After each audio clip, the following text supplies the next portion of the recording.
Market is up by 66 points or 1.05%. TVC nag-breakout!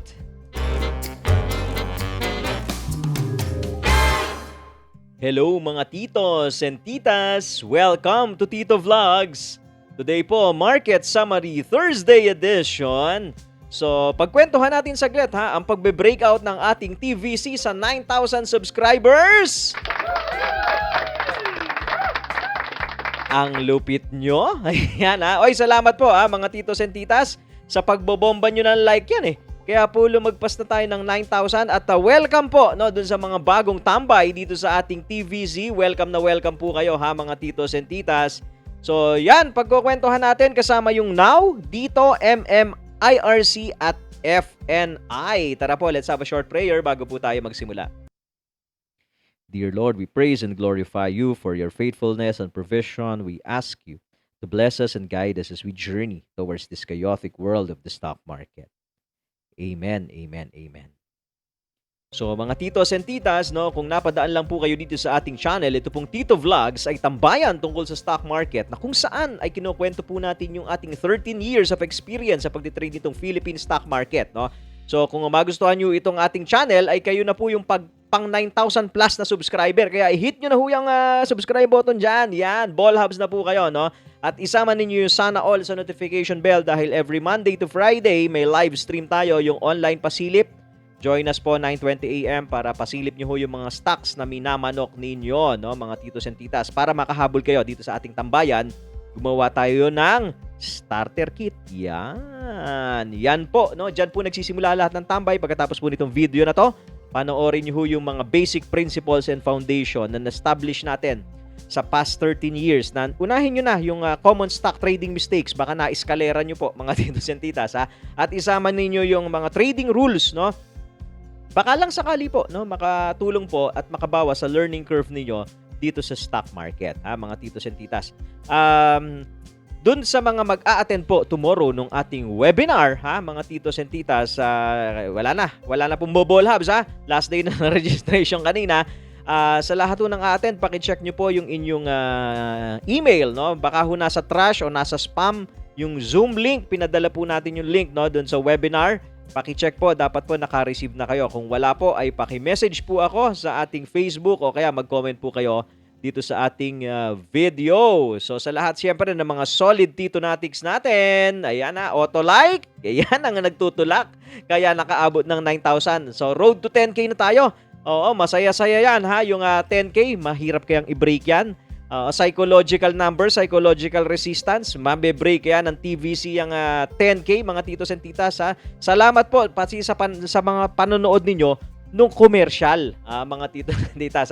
Salamat din sa lahat ng mga solid Patreonatics natin na nakasuporta, walang sawang sumusuporta dito sa ating tambayan dyan sa patreon.com/titovlogs, So, ayan, sana kahit papano nakakatulong po yung ating kabilang tambayan sa pag-aayos ng inyong portfolio dito sa stock market.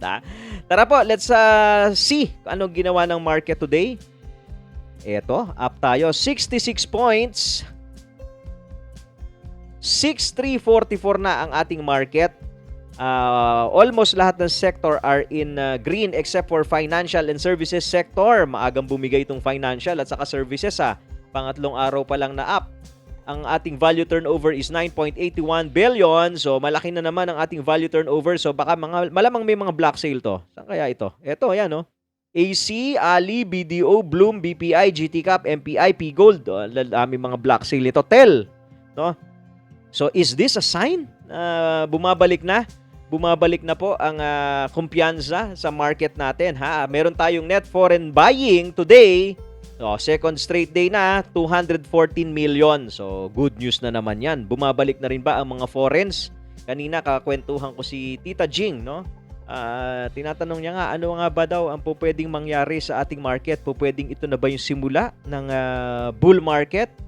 Maaari, di ba? Maaari po yan. So, kailangan na mas na tayo ngayon. Mas todo bantay, Kung magsisimula na yung bull market, syempre, ayaw naman nating maiwan baka mamaya ay nakasakay pa tayo sa ibang barko o nagsisimula na pala yung bull market. So, titignan po natin ha, mga titos and titas, kung nasaan na ba tayo at ano ba yung pwedeng gawin, ano ba yung mas magandang gawin para magdire-diretso tayo papunta nga dun sa bull market. Mamaya po sa chart, papakita ko po sa inyo. So, pasok muna natin ang mga tabalits. Ito galing sa Philippine Star. Consumption to shield Philippines from headwinds. Manila, Philippines, sustaining the downtrend in the number of COVID-19 cases and supporting the growth of consumption would help shield the Philippines from a weakening global economy, a World Bank economist said. World Bank senior economist from the Philippines, Rong Kian, said in a forum that keeping the number of confirmed cases on a sustained downward trajectory would be crucial to restoring the confidence of consumers. Parang pangalawang araw na po na below 2K ang ating COVID cases. So good news po yan, di ba mga titos and titas? So sana masustain na natin yan at unti-unti nang magbukas ang ating economy. Marami ng ataters no? Syempre, ilang buwan na rin naman na naka-CQ tayo, no? March hanggang ngayon, ilang buwan na ba yan? Hanggang October? May 9 na buwan na ba? 8, 9 na buwan na tayo naka-CQ, mga titos and titas. So syempre, kailangan naman din talaga na ibukas yung ating economy. So, meron tayong mga nababasa na pwedeng baka suicide daw pagka binuksan yung economy, no? At nang wala pa yung vaccine. On the other hand naman, yung mga businesses, no, yung sinasabi na pakibuksan nyo naman yung economy dahil siguro kung tatagal pa ng isang taon, mahihirapan talaga. Mas mahihirapan ho tayo. So again, this is a balance between health and yung economy. Mas maganda hong tignan siguro. Oo. Imbis na ang nire-report, syempre nire-report natin number of COVID cases. Plus laging ang kasunod yung total number di ba? Total number biglang 300,000 na ulit. Mas maganda ang i-highlight siguro sa mga reports is yung number of recoveries, 'di ba? Ilan na yung naka-recover, 'di ba? Ilan yung percentage ng naka-recover dun sa total number of cases? Yung siguro dapat ang i-highlight to increase yung confidence ng mga tao. But then again, sabi nga, may nababasa tayo sa Facebook no? Bubuksan ng economy natin hindi dahil wala ng COVID, no? Bubuksan yung economy natin dahil kailangan ng buksan, 'di ba? Para mabuhay po tayong lahat, 'di ba?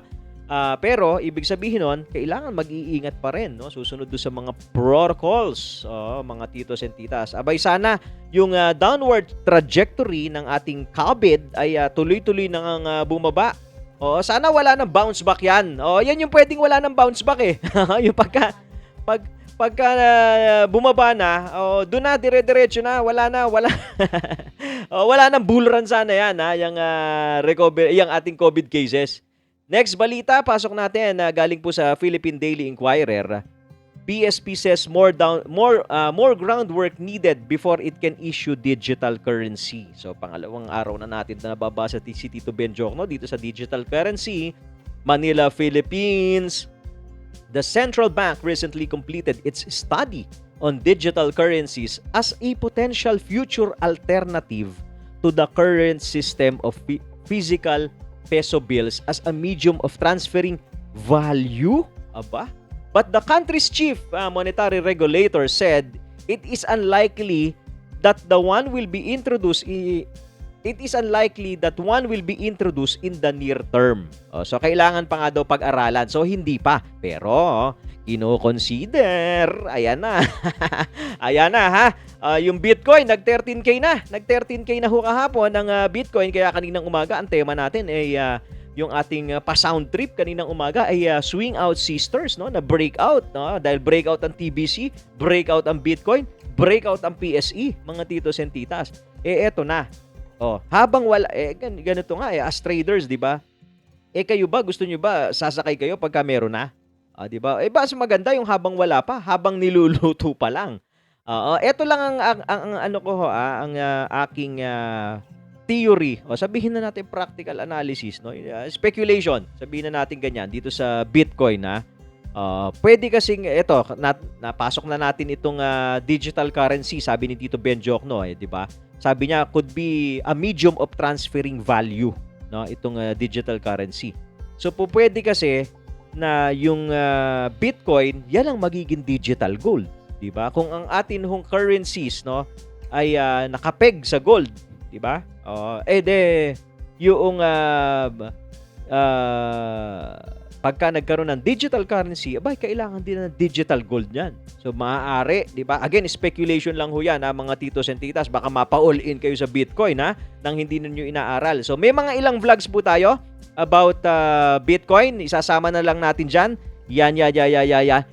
So, yan panoorin nyo ho, no? Simula pa lang pala 6,000. Binablog na natin yung Bitcoin nung mga naunang mga unang vlogs natin. So panoorin nyo po yan after ng video na to. Next balita, galing sa ABS-CBN News, PayPal to open up network to cryptocurrencies. Ito ang tumulak kung bakit nag-breakout ang Bitcoin. London, PayPal Holdings Inc. said on Wednesday it will allow customers to hold Bitcoin and other virtual coins in its online wallet and shop using cryptocurrencies at the 26 million merchants on its network. Ayan ang magandang balita. Ito ho talagang tumula kung bakit nag-swing out sister breakout itong itong Bitcoin. So, sabi nga natin, hopefully, no, wala nang head fakes. So, sana tuloy-tuloy na. Dito ho kayo makakakita, mga titos and titas, pagka umangat na ho itong Bitcoin, pagka nag-breakout dito kayo makakakita ng walang retracement. Matindi itong Bitcoin. Tsaka walang ceiling ito. Oo, nung mga unang panahon na binabantayan natin itong Bitcoin, grabe, isang araw Kasi 24 hours ang trading no? Isang araw, kayang umangat ng 70%. Ganyang kalupit, no? Nung nasa baba pa yung Bitcoin, ganun ang laruan dito, ganun ka-volatile, no? Kung gagayahin niya ngayon yan, wala namang masama. Oo, kung idediretso yan, eskalera, dire-diretsohin mo, 20K, walang masama. Ang tagal na ho natin binubodega niyan. Yung mga nakatambay dito, di ba? Tito Mark Tabi, Tito Raymond Yu, matagal na nating sinasabi ang Bitcoin, ano? Kaya nga sabi natin, Alcancia style below 20K. So doon sa may mga ilan na tayo, may mga ilan naman kahit papaano, sila Tito Jillian Palma, yung mga sumunod sa atin, ay ayos na, popcorn na, order na ng maraming popcorn yan ang ating mga balita, ipapasok na natin yung atin pong market. Pang ilang araw na nating up, parang pang-apat na ba? Ayun, pang-apat na nga. So finally nag-trade tayo above, no? Yung buong candle nag-trade po above dito sa 200 MA natin. So which is good, no? So pang-apat na araw na po nating up. Ayan, for the past 4 days up tayo ng 6.83%, At last time umabot tayo ng 7 araw nung nag-rally tayo bago tayo nag-correct. So are we going to see another 7 straight green candle? Yan ang babantayan natin, mga titos and titas. Tomorrow is Friday. Yung mga laging nakatambay na, alam na ninyo. Pag Friday, profit taking yan. Pero titignan natin. Kasi nung last time na nag-rally to, may Friday din naman dito pero wala. Binastos lang din dire-diretso din mga titos and titas. So titignan din natin yan. Kung ito, ayan ayun June 4, June 5, June 8, akyat pa rin. Diba? So titignan po natin, mga titos and titas, kung didiretsuhin yan 7 days. Again, sabi ko nga kanina, ang mas maganda, mai-observe na natin to. So, medyo tutok tayo ngayon dahil baka maiwan, no? Kung nandito kayo sa tambayan, sigurado hindi naman kayo maiiwan. Lalo na kung nandito kayo sa kabilang kanto. Imposible maiwan kayo. Yung iba nga medyo nabobore na. Dahil ilan na ba to? 4 na araw ng puro blue chips lang ang umaakyat. Yung mga second liner ay natutulog. Normal po yan, mga titos and titas. Kasama ho yan. Kaya kailangan dito patience, di ba, Tita Mia? Kailangan mahaba-haba yung patience nyo. Mag-milk tea muna kayo habang umaakyat itong mga blue chips. Yan. So, maganda po ito kung magte-trade tayo dito na above 6,235. Ayan, magtalbog-talbog tayo dyan ng mga ilang araw. So, magbi-build tayo ng momentum above that. So, mas maganda po. Ayan So, for the first time in so many months, ngayon lang po, ito, titignan nyo ito, tignan natin. Kasi ang tagal din pong hindi lumabas nito ng 200 MA Eto, kailan siya nung huli nandito? Eto, nung nag-breakout siya. 2019, November 2019, mag-iisang taon na hindi niya nasisilayan yung kulay pink, no? Titos and titas. Ayan, ngayon, nandyan na siya sa ibabaw. Hopefully ay masustain po natin yaang momentum na yan dyan sa ibabaw ng 200 MA. Silipin natin yung weekly. Baka lang mauntog. Ayun, po pwede pa tayong mauntog dito sa blue line sa 6.439. Pero at least nasa ibabaw pa rin ng 6.2. So dribble tayo. 6.2, 6.4, 6.2, 6.4. Ayan, pass the ball, press the ball. Pwede tayo dyan. So pwedeng ipit tayo dito sa 6.4. Balik tayo sa 6.2 lang. Huwag na tayo bumaba. Sa 6.2 lang para dribble tayo dyan. Pero kung magsa 7 straight days tayo, diretso tayo dito sa gap sa 7K. Baka kayanin. Ayan na mga titos and titas, yan ang market. Ipasok natin yung ating mga manokis na binabantayan. Unahin natin yung fourth telco, Sinaw.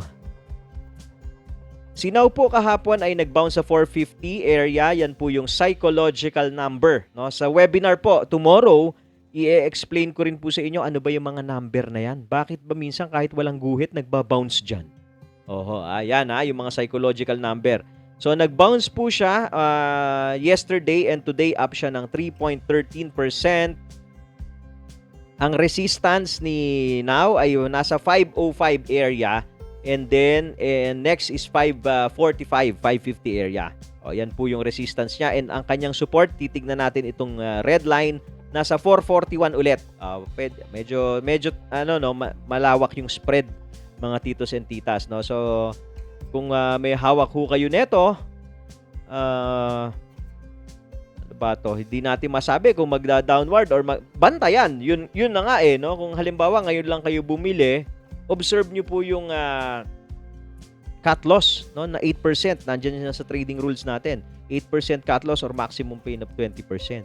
I-observe nyo po yun. Or at least kung bumigay man, mag-close below dito sa 20 MA. To protect your capital, no? Pero kung umangat naman, happy pagka na-breakout yan. Wala na masyado resistance. Tingnan nga lang natin sa weekly itong Sinaw.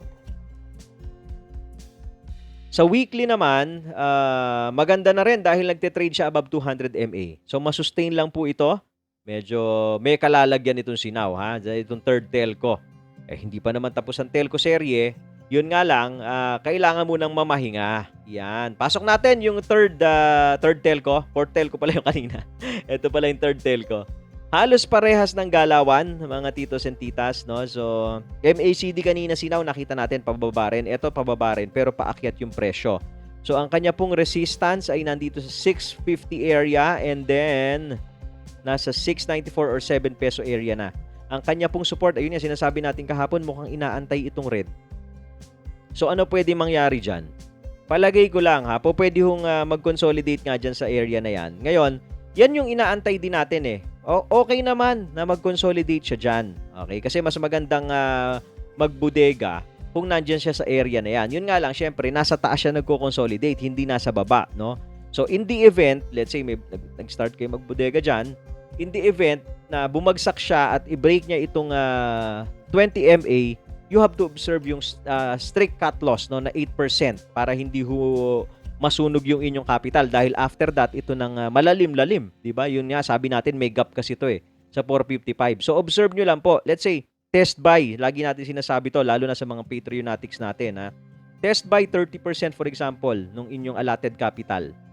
Pagka nag-negative 8% from your buy point or nag-close nga ito dito sa 200 MA sa 20 MA, cut, 'di ba? Hindi ka masyadong sunog.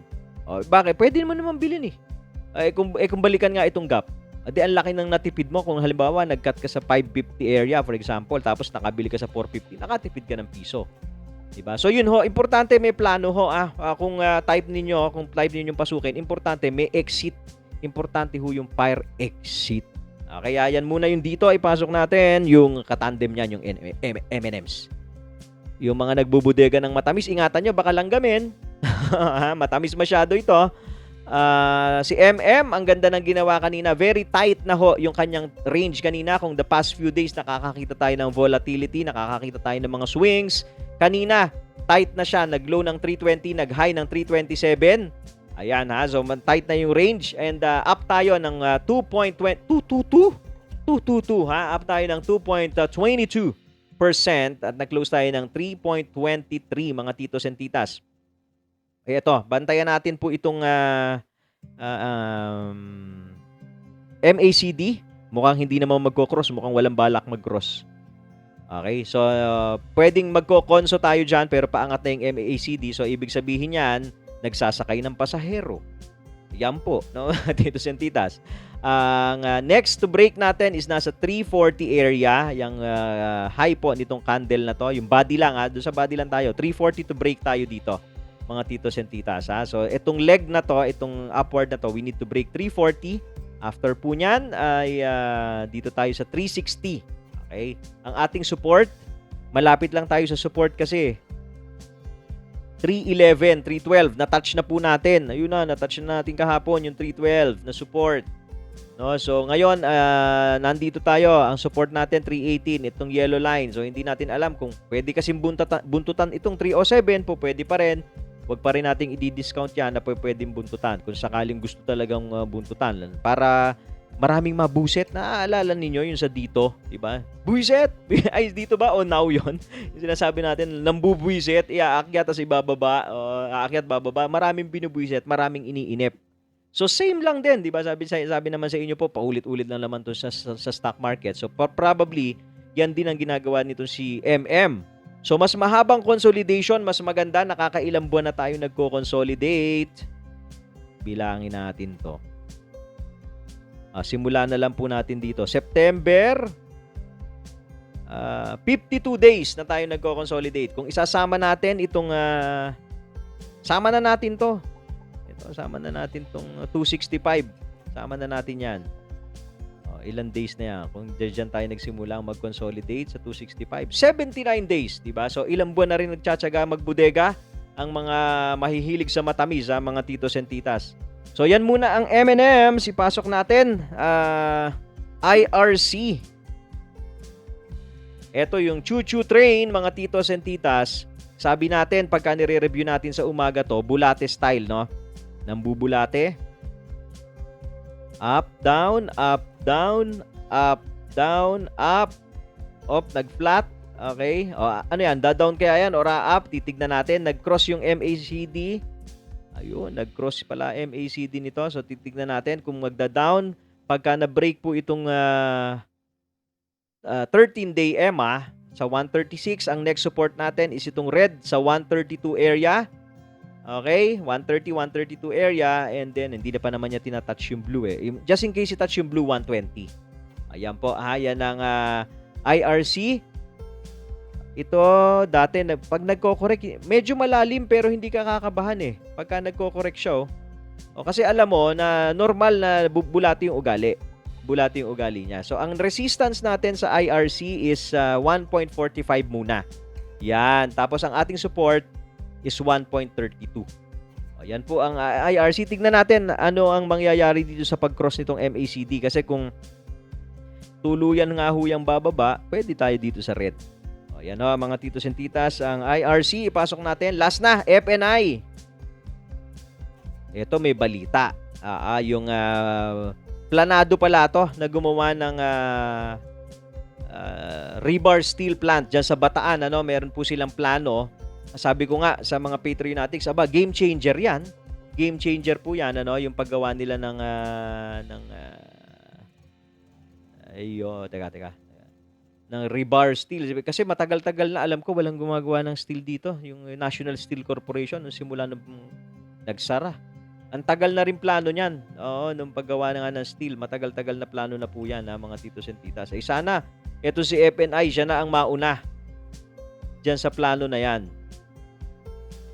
Patignan po natin ito sa weekly ha. Pag tinignan mo kasi sa weekly to, ang bait-bait. Ayan. Diba? Kaya gusto natin, sabi nga natin, pagka medium term ang tinitignan mo yung isang stock ng medium term, sa weekly mo na tignan. Kasi bakit? Sa weekly, ang linis. Diba? Ayan, diretso natin to. Ayan. Diba? Bumabalik na ulit doon sa trend line pagka sa weekly. Pagka sa daily, parang ang volatile eh. Pero ang bagal lang ng galaw nito. Pero kung matsagaho kayo, hindi kayo masyadong shake out dito. Tapos yan na, intayin nyo mag-pan out yung mga plano nitong company na to. Kung matutuloy ang kanilang steel rebar plant. Ayan nga, sabi natin, game changer. Pwedeng game changer yung kanila. So, ang support and resistances natin, ito konti breakout na rin to sa resistance niya no. 130. Ano ba tayo nag-close today? 130 ba?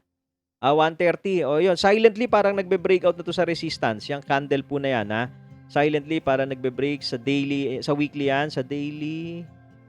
Dito para mas 140 area, no, mga titos and titas, ang resistance na tinitignan natin dito, at ang ating support ay itong 125 area.